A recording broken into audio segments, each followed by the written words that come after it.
buenos días, un saludo muy cordial a toda la audiencia de Prensa Rural. Esta vez vamos a hacer un especial, el inicio de una serie de especiales sobre el tema de actualidad, la ley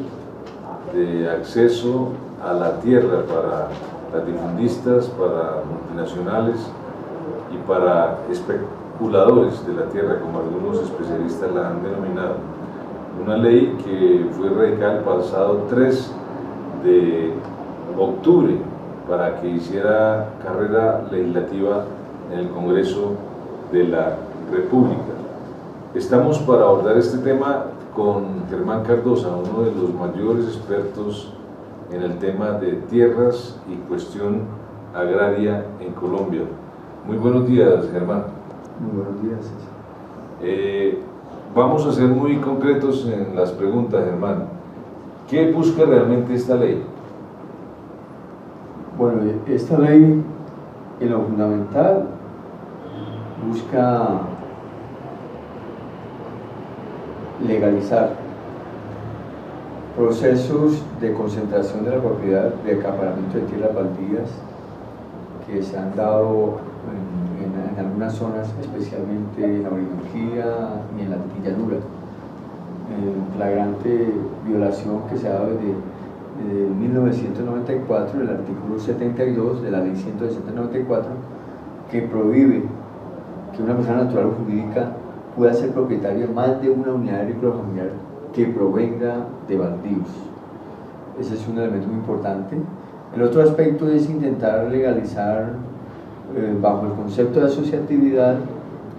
la agricultura por contrato entre pequeños propietarios, campesinos sin tierra y grandes gestores, empresarios, etc. Y fundamentalmente yo diría que es reemplazar instrumentos que están en la ley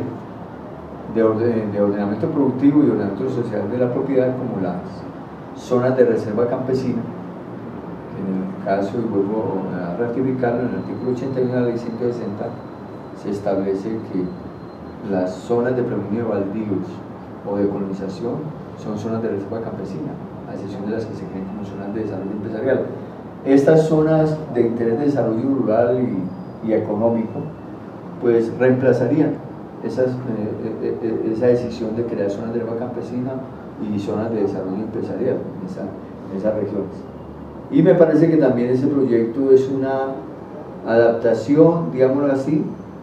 a los lineamientos que dio la sentencia 644 de agosto del 2012,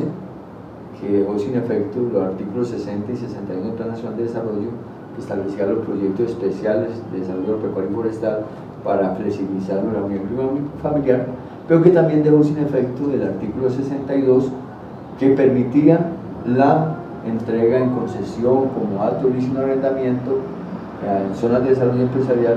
tierras baldías. Ahora se plantea la misma figura, pero bajo este concepto de zonas de interés de desarrollo rural y económico. Diríamos entonces que esta es la continuidad de esa suerte de guerra por los baldíos en el país, ¿cierto? ¿Cómo afecta esta ley puntualmente lo que concibe la legislación actual en materia de baldíos? Que los baldíos son para campesinos pobres o sin tierra. ¿Y cómo afecta la limitación a la extensión de la propiedad que imprimen las unidades agrícolas familiares? Es ratificar de que este proyecto de ley contradice una reciente ley sancionada por el señor presidente de la República hace unas pocas semanas, el 18 de julio del 2014, la ley 1728, que se establece claramente que los baldíos son para familias pobres, pero además que estableció esta ley que todo predio rural baldío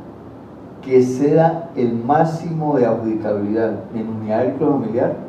es baldío reservado a la nación y debe recuperarse y entregarse a los campesinos pobres. Y esta ley, digamos, modificar, especialmente en el artículo 9, que permite flexibilizar la aplicación del artículo 72, pues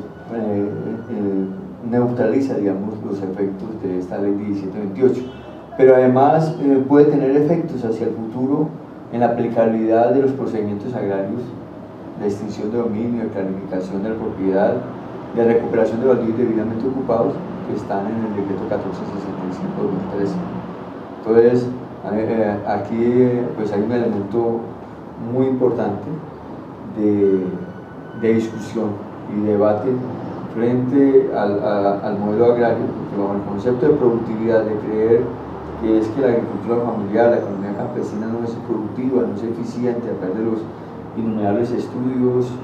internacionales de Albert Berry, los mismos estudios de la Universidad Javeriana, el mismo Leibowitz, etcétera, que plantean que efectivamente la agricultura familiar y la economía campesina es en muchos casos más eficaz y eficiente que la agricultura empresarial y de gran escala. Pues aquí se pretende es plantear un modelo donde solamente sea viable esa asociación entre grandes gestores, empresarios y campesinos. Si se está considerando que con esta ley se abre un proceso de concentración de baldíos, de legalización de los baldíos adquiridos ilegalmente, y se abre la ventana hacia la extranjerización de las tierras en Colombia, ¿quiénes son los beneficiarios de esta ley?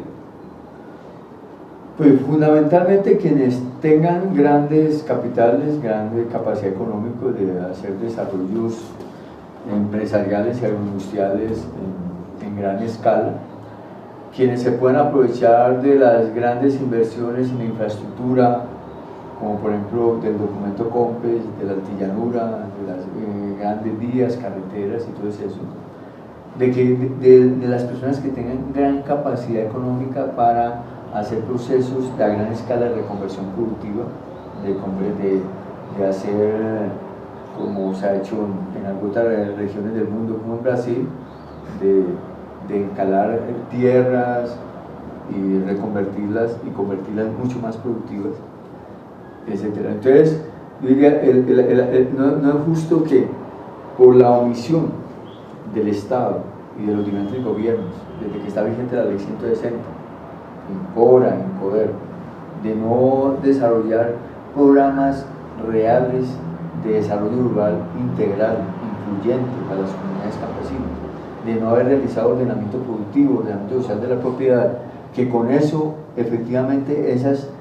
tierras que la mayoría se han titulado de manera masiva en esas regiones y que por esa falta de apoyo del Estado, de asistencia técnica de crédito, los campesinos, muchos campesinos han tenido que verse obligados a vender esas tierras que luego se han acaparado y se han concentrado. No tiene sentido establecer esta norma. Lo que hay es que rescatar lo que todavía está en la ley 160/94 en cuanto a que esas zonas son zonas de herba campesina, a que desde el punto de vista de la asociatividad, la misma ley 160 establece la posibilidad de otorgarle esas tierras a empresas comunitarias, a cooperativas o a fundaciones que defiendan lo ambiental, etcétera, e igualmente con todos los incentivos y posibilidades que establece en un sistema nacional de reforma agraria y desarrollo rural que está en la ley y que no se aplica, que a veces se utiliza, por ejemplo, para justificar decretos como el del Pacto Agrario, pero cuando se trata de redistribución de la propiedad o de desarrollo rural integral no se hace. Y en el tema de la unidad agrícola familiar es quitarle la fuerza que tiene la unidad agrícola familiar como un referente de redistribución de la propiedad, porque si a los campesinos se les entregara lo que es la unidad agrícola familiar, que no es cierto que es una unidad de subsistencia, sino que son unidades que permiten a los campesinos remunerar su mano de obra familiar, obtener excedentes capitalizables, obtener garantías de la conservación ambiental, garantías de seguridad, soberanía alimentaria, así como está planteada en la misma ley y en la misma norma que establece la metodología para establecer la UAB. Si se le permitiera que todos los campesinos de este país tuvieran una UAB, ese es el referente para hacer reforma agraria integral, redistribución de la propiedad, no solamente en las zonas de colonización o de baldíos, sino también dentro de la frontera agrícola, en departamentos donde el mismo estudio de IGAD, de la Universidad de los Andes, demuestran cómo en el Valle del Cauca, en la costa atlántica, etcétera, en Antioquia, se ha concentrado la propiedad en los últimos años de manera significativa. Muy bien, esto quiere decir los mismos beneficiarios de siempre, los latifundistas, los especuladores de la tierra y ahora la llegada al país, como ya lo han hecho, de empresas multinacionales que van a usufructuar la tierra que en la ley vigente está concebida para ser adjudicada a campesinos pobres y sin tierra. Muchas gracias, Germán, por acompañarnos hoy con sus valoraciones y los esperamos en la próxima entrega de estos especiales sobre la ley de acceso a la tierra para latifundistas, multinacionales y especuladores. Muchas gracias.